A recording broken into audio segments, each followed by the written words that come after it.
AI tools నేర్చుకుని passive income సంపాదించాలనుకుంటున్నారా? వెంటనే సంప్రదించండి.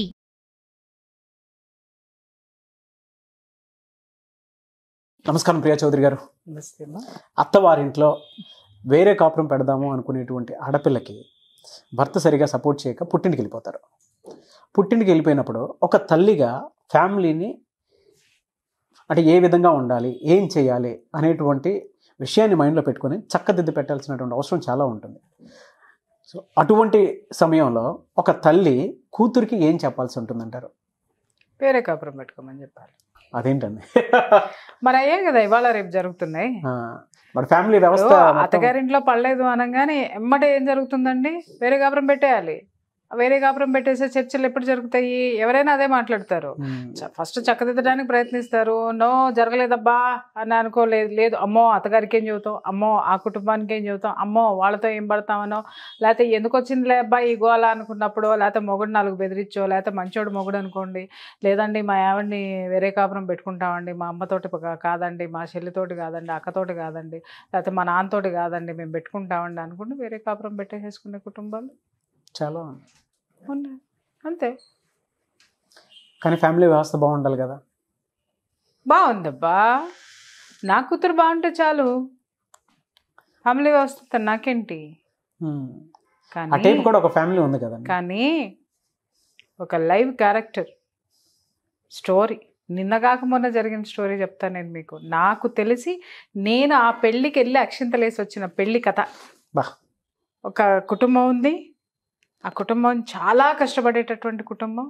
ఆ కుటుంబంలో ఉన్నటువంటి ఇల్లాలు అసలు విపరీతంగా ఎంత సమర్థవంతంగా అంటే, భర్త ఆ కుటుంబానికి సహకరించిన తాను కూడా భర్తతో పాటు కష్టపడుకుంటూ, ఎట్లా అంటే మార్నింగ్ ఇంటి పనులన్నీ చక్కబెట్టుకొని, ఇంటినంతా శుభ్రం చేసుకొని, ఇంటి పనులు చేసుకొని, వంట చేసుకొని, చక్కగా తను రెడీ అయ్యి ఇమ్మీడియట్గా తన పనిలో తను దిగిపోతుంది. తను చేసే పని ఏంటంటే ఐరన్ చేయటం. ఓకే. అలా కష్టపడుతూ కష్టపడుతూ కష్టపడుతూ సొంత ఇంటిని 3 స్టోర్ల బిల్డింగ్ని ఆవిడ సంపాదించింది. 3 ఆడపిల్లలకి పెళ్ళిళ్ళు చేసేటటువంటి స్థాయిని కూడా ఆవిడ సంపాదించింది. ఆ క్రమంలో రీసెంట్గా 1 మంత్ బ్యాక్ మ్యారేజ్ జరిగింది. నేను కూడా వెళ్ళాను ఆ పెళ్ళికి, నేను కూడా ఆశీర్వదించి వచ్చా. కట్ చేస్తే నాకు 2 రోజుల కిందట జరిగిన విషయము నాకు ఎంత గర్వంగా అనిపించిందంటే, ఒక మహిళగా, ఒక తల్లిగా కూడా నేను ఒక పాఠం నేర్చుకున్నానేమో అనిపించింది ఆవిడని చూస్తే. జరిగిన స్టోరీ ఏంటి అని అంటే, పాపం ఆ పిల్ల ఇచ్చి చేసినటువంటి పిల్లవాడికి గవర్నమెంట్ ఉద్యోగం, కానీ జీతం తక్కువ. బట్ ఈవిడ ఏంటి సెక్యూరిటీ అక్కడ చూసింది అని అంటే, అవతల మగపల్లి వాళ్ళు ఒక కుటుంబం ఉంది, ఆ కుటుంబం కష్టపడేటటువంటి కుటుంబము, తర్వాత సొంత ఇల్లు ఒకటి ఉంది, ఈ పిల్లవాడికి గవర్నమెంట్ ఉద్యోగం ఉంది, కాకపోతే జీతం కొంచెం తక్కువైనా భవిష్యత్తులో కాస్త కొంచెం నిలదొక్కుంటారు, కొంచెం బాగుంటుంది కదా అని చెప్పేసి అని ఆవిడ పాపం ఉన్న స్థితిలో ఉన్నతంగానే మ్యారేజ్ చేసి పంపించింది. ఓకే. పంపించిన తర్వాత ఆవిడ అమ్మాయి కాపురానికి వెళ్ళి 15 రోజులు 20 రోజులు కూడా అవ్వలేదండి బాబు, 15 రోజులు అయిందేమో. వెళ్ళిన తర్వాత మరుసటి రోజు నుంచి బాధ్యత స్టార్ట్ అయిపోయినాయి వాళ్ళకి.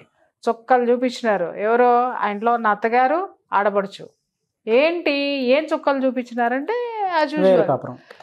వేరే కాపురం పెట్టే సిచ్యుయేషన్స్ మరీ ఘోరంగా ఉన్నాయి. ఎట్లా అంటే, వాళ్ళు వెళ్ళి మార్నింగ్ లేవగానే ఈ పిల్ల ఇంటి పని మొత్తం చేయాలి. కొత్త పెళ్లి కూతురు అయినా సరే పని మొత్తం చేయాలి. సరే, వాళ్ళమ్మ కూతురికి ఏమి నేర్పింది? అది నీ ఇల్లు, నీ పని నువ్వు చేసుకోవాలి, వాళ్ళు చేయలేదు వీళ్ళు చేయలేదు అనేది వంతులు పెట్టుకోవద్దు, నీ పని నువ్వు చేసుకో అని చెప్పేసి స్ట్రిక్ట్గా ఆవిడకి చెప్పి పంపించింది. చేస్తుంది, ఎవ్రీథింగ్ షీఈస్ డూయింగ్. అక్కడ కండిషన్స్ ఏంటి అని అంటే, మార్నింగ్ అంతా వాళ్ళు కూడా సేమ్ అదే పనికి ఐరన్ చేయడానికి వెళ్ళిపోతారు. ఇంకా వేరే వేరే పనులు ఉంటాయి కదా, వెళ్తూ వాళ్ళు క్యారియర్ బాక్స్ కట్టేసుకుని వెళ్ళిపోతారు. ఆ బాక్స్ కట్టుకోవడంలో ఆ పిల్లకి ఇంతే అన్నము ఇంతే కూర మిగిల్చి వెళ్ళిపోతారు. అది సరిపోదు. ఇంట్లో ఈవిడికి ఏంటి అని అంటే, వాళ్ళ ఆడపడుచు అనేది ఇంట్లో ఉంటుందన్నమాట. వాళ్ళ ఆడపడుచు అందరూ భోజనం చేసిన తర్వాత ఈ అమ్మాయి భోజనం చేయాలి. ఇక్కడ కండిషన్స్ అప్లై. ఎటువంటి కండిషన్స్ అండి? ఇదే, అందరూ భోజనం చేసిన తర్వాత అమ్మాయి భోజనం చేయాలి. అందరూ బ్రేక్ఫాస్ట్లు చేసిన తర్వాత మిగిలింది అమ్మాయి తినాలి. ఇక్కడ లాజిక్ ఏంటి చెప్తాను వినండి. ఇక్కడ అందరూ భోజనం చేసేసరికి ఆ అమ్మాయికి అంతో మిగిల్చేసి మిగిలింది తినడం మొదలుపెట్టారు. మళ్ళీ ఎక్కువ వండకూడదు, వాళ్ళు చెప్పిన క్వాంటిటీనే వండాలి, వాళ్ళు చెప్పిందే చెయ్యాలి. ఆ పిల్లకి ఇంతే మిగిలింది, అరే నాకు సరిపోదు అని గుప్పెడు బియ్యం కడిగి పెట్టుకుందాము, లేకపోతే ఇంకొకటి ఏదైనా కూర చేసుకుందాం అంటే చేసుకుంటానికి వీల్లేదు. ఉన్నదే తినాలి, ఉన్నదాంతో కడుపు నింపుకోవాలి, నిండినా నిండకపోయినా బ్రేవ్ మని తేల్చాలి. ఇలాంటివన్నీ పెట్టారు. ఇవన్నీ పాపం ఆ పిల్లగాడు చూశాడు, ఈ పిల్ల కూడా చూసింది. అన్నిటికంటే ఘోరమైనటువంటి నీచమైనటువంటి పని ఏంటి అని అంటే, భార్యాభర్తలు ఇద్దరు సంసారం చేస్తూ ఉంటే కిటికీలో నుంచి చూడటం, ఒక కిటికీలో నుంచి అత్తగారు, ఒక కిటికీలో నుంచి ఆడబడుచు. ఇది భరించలేనటువంటి విషయం.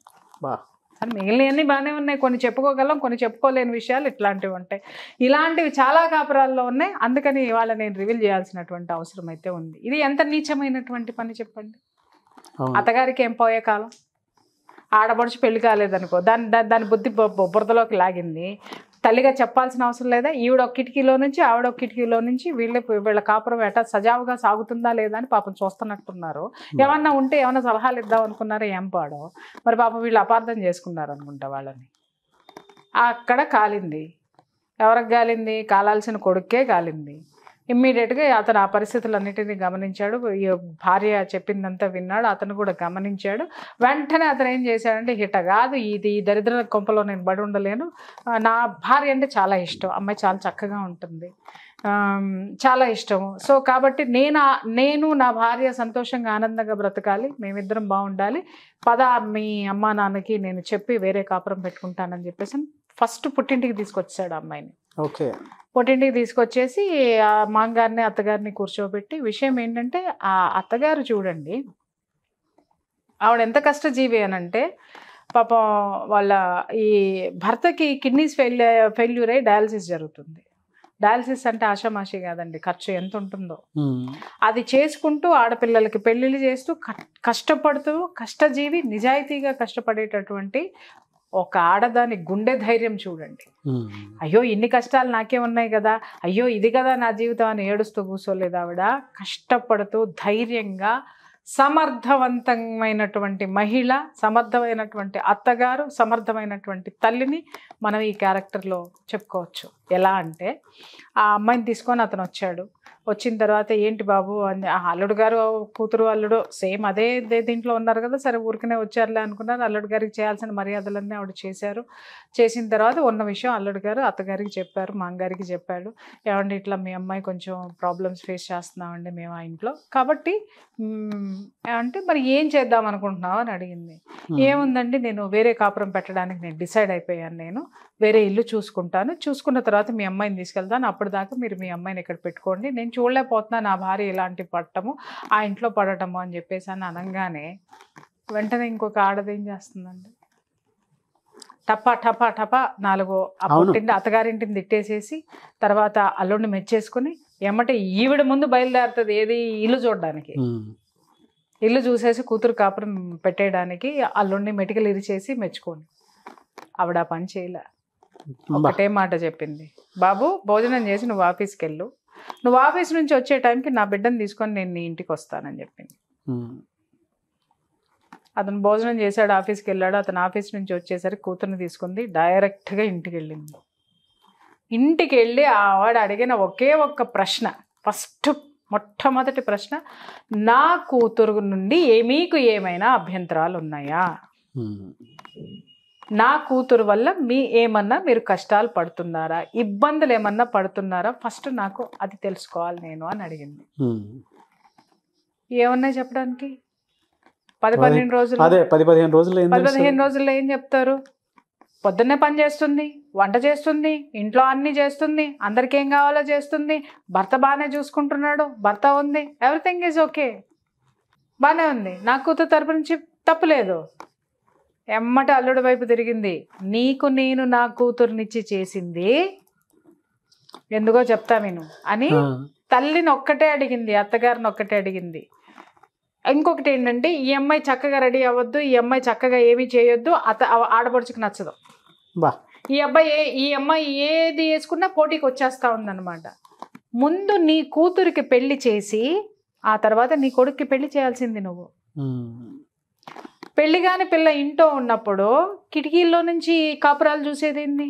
భార్యాభర్తలు కాపురం చేస్తుంటే చూసేటటువంటి నీచమైనటువంటి సంస్కారాన్ని నేర్పినటువంటి నిన్ను ఏమనాలి? ఫస్ట్ చూసే తల్లివి నిన్నేమనాలి ముందు?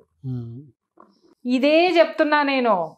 తొందరలో నీ కూతురికి సంబంధం నిన్ను చూడమంటే నేను చూస్తా, నువ్వు చూసుకుంటే నువ్వు చూసుకో. పెళ్లి చేసి పంపి, పెళ్లి చేసి పంపి. నా కూతురు ఏమన్నా నీకు తప్పు చేసిందా, నీకు ఎదురు తిరిగిందా, లేకపోతే నీకు ఏ విధమైనటువంటి నష్టం కానీ కష్టం కానీ కలిగించిందా చెప్పు. అది కనుక భరించరానిదైతే, సరిదిద్దుకోలేనిదైతే ఇక్కడే ఈ ఇంట్లోనే చంపి పాతేసి నేను వెళ్ళిపోతా అని అల్లుడికేసి తిరిగి ఒక మాట చెప్పింది. బాబు, నేను నీకు ఇచ్చి చేసింది, నా కూతుర్ని ఇచ్చి చేసింది సొంత ఇల్లు ఉందని. నీ 20,000 లేకపోతే నువ్వు తెచ్చుకునే 25,000 30,000 జీతంతో నా కూతుర్ని వేరు కాపురం పెట్టుకొని ఏం పొడుస్తామని ఇచ్చాను అనుకుంటున్నావు? నా కష్టాజీతం మొత్తాన్ని నీకు కట్నంగా ఇచ్చి నెత్తి మీద సొంత నీడ ఉందని ఇది చూసి, ఒక భద్రత, ఆర్థిక భద్రత ఇది చూశాను. తర్వాత నీది గవర్నమెంట్ ఉద్యోగం అని చూశాను. తర్వాత కుటుంబాన్ని చూశాను, ఒక కుటుంబం యొక్క అండని చూశాను నేను. ఇవన్నీ చూసి నేను నీకు ఇచ్చాను. కానీ ఎత్తకపోయి నీకు వచ్చేటటువంటి జీతంతో నా బిడ్డని వేరే కాపురం పెట్టి ఏం చేస్తావు? నీ కాపురాన్ని, నీ అమ్మా నాన్నని, నీ ఇంట్లో పరిస్థితుల్ని చక్కదిద్దుకునే పని నువ్వు చేసుకో అని అల్లుడికి చెప్పింది. కూతురికి చెప్పింది, నీ ఇంట్లో పరిస్థితులు ఏది ఏమైనా నువ్వు చక్కదిద్దుకో. ఇంకొకసారి పుట్టింటికి వచ్చినావా మళ్ళీ ఏడా తీసుకొచ్చి ఏడా సంపి ఏడా పూడ్చి ఏడా పాతి పెట్టి ఇంటికి వెళ్ళిపోతా. కిక్కురు మంటే ఒట్టు సార్. ఒక్కళ్ళు కూడా పోలీస్ స్టేషన్కి వెళ్తానని బెదిరించలా, కోర్టులకు వెళ్తానల్లా, ఇంకేం చేస్తానల్లా, రోడ్డు మీదకి లాగుతానల్లా. నిలబెట్టిందా, కడిగిందా, పద్ధతిగా మాట్లాడిందా, పద్ధతులు నేర్పిందా, వెనక్కి వచ్చిందా? ఇది తల్లి పాత్ర అండి. ఎంత స్ట్రాంగ్ గా చెప్పారు చూడండి. ఇది తల్లి పాత్ర. అంతేగాని కూతురు ఏడుస్తుంటే బొలోమని ఆడవడం, లేకపోతే కూతురు అమ్మో నేను ఒక్క నిమిషం కూడా ఉండలేనమ్మా అంటే తీసుకెళ్ళి వేరే కాపురాలు పెట్టించేయటము. వేరే కాపురాలు పెట్టే ఉద్దేశం కూతురికి లేకపోయినా కూతురికి వేరే కాపురాలు పెట్టే ఆలోచనలు కలిగించడం ఉన్నాయి. నో డౌట్ నాగరాజు గారు, కొన్ని కుటుంబాలు అసలు ఎంత చెప్పినా మారనటువంటి కుటుంబాలు ఉన్నాయి. అవును. కానీ మొట్టమొదటి ప్రయత్నం అయితే ఈ తల్లి చేసిందిగా. ఫర్దర్ గా చూద్దాం, వాళ్ళు అసలు మారకపోతే అప్పుడు ఇంకేం ఆవిడ స్టెప్ తీసుకుంటుందో. నేను కూడా ఈగర్లీ వెయిటింగ్. వాళ్ళు బాగుండాలని కోరుకుంటాను. ఒకవేళ ఇన్ కేసు ఏదన్నా జరిగిందంటే ఈవిడ మళ్ళీ ఏం రియాక్ట్ అవుతుందని నేను కూడా వెయిట్ చేస్తున్నా. ప్రతి తల్లి ప్రొటెక్షన్ కూతురు వెనక అలా ఉంటే ఏ ఆడపిల్ల కూడా కన్నీళ్లతో బ్రతకదు సార్, బ్రతకదు. పుట్టింటి ఇంకొకటి, ఆ పిల్లకి బాధ్యతలు నేర్పి పంపించింది. ఇది నీ ఇల్లు, నువ్వు వండుకో, నువ్వు తిను, నీ అత్తమామలకి పనిచేయి, నీ సంతోషంగా ఉండు నీ మొగుడితోటి. మొగుడికి చెప్పింది, నా కూతుర్ని గనక ఏమన్నా చేసినావో కొడుక ఏం తెలుసుకోవాలన్నా తెలుసుకుంటా. కూతురికి చెప్పింది, నీ ఇంట్లో జరిగే వాటిని నువ్వు గొంతెత్తి నువ్వు అబ్జెక్ట్ చేసి నిన్ను నువ్వు కాపాడుకొని నీ హక్కు ఏంటో ఇక్కడ నువ్వు సాధించుకోకపోతే బాధ్యతలతో పాటు హక్కులు ఉంటాయి. హక్కులు మాత్రమే తీసుకునే వాళ్ళకి బాధ్యతలు కూడా ఉంటాయి. ఇది గుర్తుపెట్టుకోవాలి మనం ఈ స్టోరీలో. హక్కులు నేర్పింది కూతురికి, బాధ్యతలు నేర్పింది. ముందు బాధ్యత నేర్పి పంపింది. ఆ బాధ్యతల వలయంలో కొట్టుమిట్టాడుతుంటే పిచ్చ మొఖం దానా, నీకు హక్కు ఉంది ఇక్కడ, నువ్వు కోడలు ఇక్కడ, నీది ఇది, నువ్వు యజమానురాలివి, ఇంటికి పని మంచివి కాదు అని తన హక్కులేంటో కూడా చెప్పి వచ్చినటువంటి బాధ్యతాయుతమైనటువంటి తల్లి స్టోరీ. నిజంగా ప్రతి తల్లి కూడా ఈ విధంగా స్ట్రాంగ్గా ఉండాలి సార్. ఎందుకంటారేమో ఆవిడ తన జీవితంలో నేర్చుకున్నటువంటి పాఠంతో తన ఒక ఉపాధ్యాయురాలయ్యింది కూతురికి. అలాగే తన జీవితానికి తను ఒక మాస్టర్ అయ్యింది. చూడండి, భర్తగా సహకరించినా సహకరించకపోయినా తను 24 గంటల కష్టజీవి. ఆ కష్టంతో నేను మాత్రమే బ్రతుకుండాలి అని అనుకోలే. సమాజంలో ఎలా బ్రతకాలో, సమాజంలో బిడ్డలకి కూతుళ్ళకి ఏమి నేర్పాలో, ఆడపిల్లకి ఎంత ధైర్యం నేర్పాలో, ఒక ఇంటికి పంపించిన ఆడపిల్లకి ఏ బాధ్యత నేర్పాలో, ఆడపిల్లకు ఉండవలసిన హక్కులేంటో, అలాగే అత్తింటి వాళ్ళకి ఈ ఆడపిల్లల తరపున వాళ్ళ పట్ల ఉండాల్సినటువంటి గౌరవం ఏంటో కూడా నేర్పొచ్చింది ఆవిడ. గుర్తు చేసి వచ్చింది ఆవిడ. అది సార్ జీవితం అంటే. ఆవిడేం చదువుకుందండి, ఐరన్ చేసుకుంటుంది, శుభ్రంగా ఐరన్ చేసి వచ్చింది అక్కడ జనాలను కూడా. మనం చేసే పని మనకొక గురువు సార్. అవును, మనకి అది జీవిత మన జీవితం మనకి బోళ్ళని పాఠాలు నేర్పిస్తుంది. ఆ పాఠాలని మనం వల్లె వేసుకుంటూ ఉండాలి, ఎదుటివాడికి నేర్పిస్తూ ఉండాలి. ఉపాధ్యాయుడు ఎప్పుడు హక్కులు ఒకటే చెప్పి, మనము సివిక్స్ ఓపెన్ చేయంగానే హక్కులు ఒకటే నేర్చుకోం కదా సార్. హక్కులు చెప్పినటువంటి మాస్టర్ బాధ్యతలను కూడా చెప్తాడు మనకి. ఒరే నీకు హక్కులు, right to vote, right to speak, right to తోటకూర, రైట్ టు తొక్క, ఇవన్నీ చదువుకున్నప్పుడు ఒరే బాధ్యతలు, డ్యూటీస్ కూడా ఉన్నాయిరా నీకు అని చెప్పి, దేశాన్ని కాపాడే డ్యూటీ ఉంది, పక్కనాడికి ప్రైవసీకి భంగం కలిగించకుండా ఉండేటటువంటి డ్యూటీ నీది, ఇవన్నీ చెప్పినాడు. హక్కులు ఎన్ని ఇచ్చినాడో దాని పక్కన బాధ్యతలున్నాయి. మన జీవితము మనకి హక్కులతో పాటు బాధ్యతలను కూడా నేర్పాలి. నేర్పుతుంది నేర్చుకున్నవాడే మనిషి. చాలా బాగా చెప్పారండి. నిజంగా ప్రతి తల్లి కూడా కూతురు కాపురాన్ని నిలబెట్టాలి అనుకుంటే డైరెక్ట్గా ఇంటికి తీసుకువెళ్ళి జరిగింది మొత్తం కనుక్కొని ఇలా చెప్పుకొస్తే ఏ కాపురం అయినా సరే చాలా. అసలు చూడండి బాబు, నువ్వు తిని భోజనం చేసి నువ్వు ఆఫీస్కి వెళ్ళు, నువ్వు ఆఫీస్ నుంచి వచ్చేసరికి నా కూతురుని పట్టుకొస్తానంది. ఈలో మళ్ళీ కూతురుతో ఏం మాట్లాడలేదండి ఆవిడ. చూడండి, అల్లుడు చెప్పింది వింది, అప్పుడే అల్లుడు సమక్షంలోనే కూతురుతో మాట్లాడింది, శుభ్రంగా కూతురికి భోజనం పెట్టింది, పడుకో అంది, నిద్రపోయింది, సాయంకాలం అయింది, తీసుకెళ్ళింది, అప్పచెప్పి నా కూతురికి ఏమన్నా జరిగితే మిమ్మల్ని చంపి పూడుస్తానంది, నీ వల్ల ఈ కుటుంబానికి ఏదన్నా జరిగితే నిన్ను చంపి పూడుస్తానంది కూతుర్ని. అల్లుడికి చెప్పింది, ఊరే అయ్యా నీకిచ్చి నా కూతురినిచ్చి పెళ్లి చేసింది నీ 20,000 జీతమో 30,000 జీతమో చూసి కాదు, నీ చుట్టూ ఉన్న ఇన్ని సిచ్యువేషన్స్ కూడా నా కూతుర్ని నీకు ఇవ్వడానికి కారణం నువ్వొక్కడివి, నీ జీతం కాదు, ఈ కుటుంబం కావాలి, ఈ యొక్క ప్రాపర్టీ కావాలి, నువ్వు కావాలి, నీ జీతం కావాలి, అన్నిటికీ మించి ఒక కుటుంబం సమిష్టిగా హాయిగా ఉండడం అనేది కరెక్ట్ చేయాల్సినటువంటి బాధ్యత కూడా నీకుంది అని చెప్పేసి గడ్డి పెట్టి వచ్చింది. Hats off to her. Yes, ప్రతి తల్లి కూడా ఆ విధంగానే ఆలోచించాలి, అవసరం ప్రస్తుతం ఉన్నటువంటి జనరేషన్కి. Thank you so much Priya Chaudhary గారు. Thank you. సుమన్ టీవీలో మీ పర్సనల్ అండ్ బిజినెస్ ప్రమోషన్స్ కోసం కింది నెంబర్కి కాంటాక్ట్ చేయండి.